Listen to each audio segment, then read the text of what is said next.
ल आजको यो यात्रामा चाहिँ हाम्रो छत्र जिल्ला चाहिँ के कस्तो लागिरहेछ यसो ट्याङ्कै भनिदिनु पर्यो नि त। यो 2014 को चाहिँ अब यो लास्ट भिजिट हो हाम्रो होइन। अब एक दिनको लागि अब बाँकी एउटा पुग्ने थोरै हामी लागि थियो। अब त्यस पछाडि भनेको हामी यसपालि कहिले अब डिसेम्बर जनवरी 2015 मा जानुपर्छ।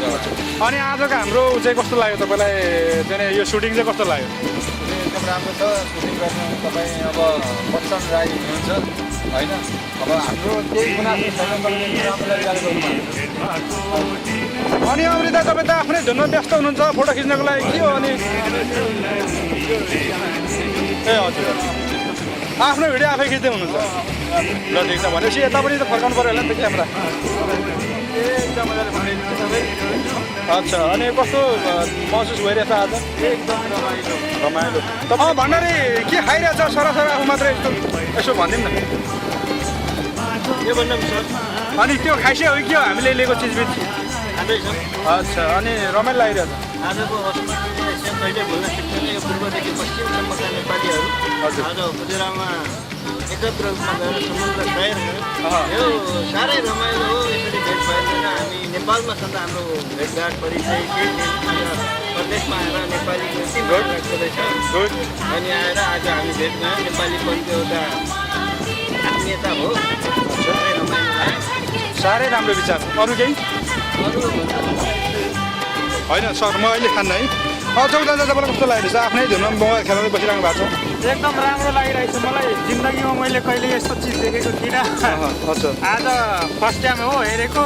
एकदम बडो रमाइलो लाग्दैछ मलाई। ल ठिक छ, धन्यवाद। तिमीलाई भन त यो यात्रा कस्तो लागिरहेछ? एकदम रमाइलो लागिरहेको छ। यो जहाज कहिले देखेको थिइनँ मैले, आज देखियो। माछा पनि ठुला ठुला रहेछ।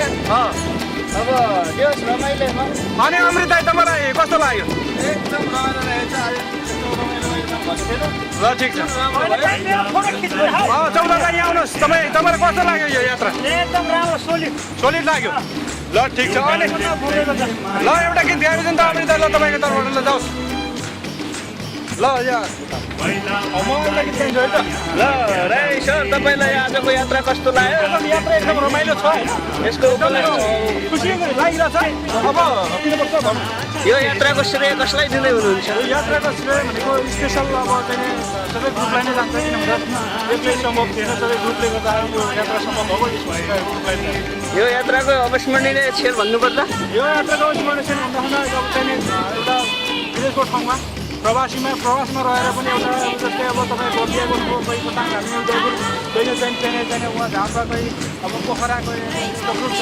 त्यही भएर एकदमै खुसी योग्य भएको चाहिँ छ यो भट्टा। अब आफ्ना आफन्तहरूलाई के भन्न चाहनुहुन्छ यो भिडियो मार्फत? जीवनलाई जसो गऱ्यो त्यसै हुन्छ, इन्जोय पनि गर्नुपर्छ।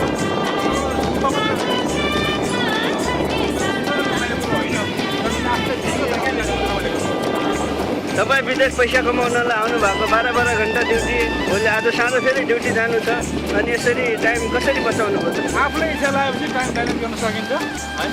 2-3 दिनसम्म निन्द्रा चाहिँ चढ्न पनि सकिन्छ होइन।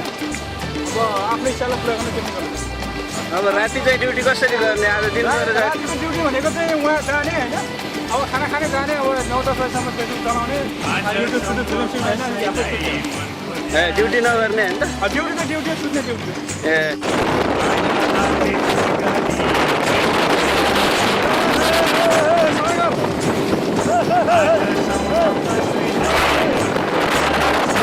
अनि हाम्रो साथीहरू यता पछिल्लो समयमा बसेर चाहिँ यसो खाजा खाँदै गरेको देखिरहेछ।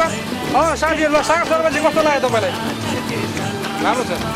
हाम्रो यता एकदम ज्येष्ठ नागरिक हुनुहुन्छ, एकदम रमाइलो लाग्यो त। अनि आजको यसो केही भन्नुपर्दा केही छ?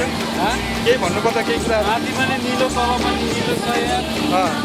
उनीहरूको बिच सेन्टरतिर आइएछ होला हामी। भण्डारी एकदम मस्त बसाइ छ नि, के हो? अब के गर्ने, यस्तो आनन्द फेरि लिन पाइँदैन। त्यही भएर अहिले नै लिइरहेको छ। सागर शर्माले त भोग्नेको लाग्यो हो क्या? भोग लाग्यो हो?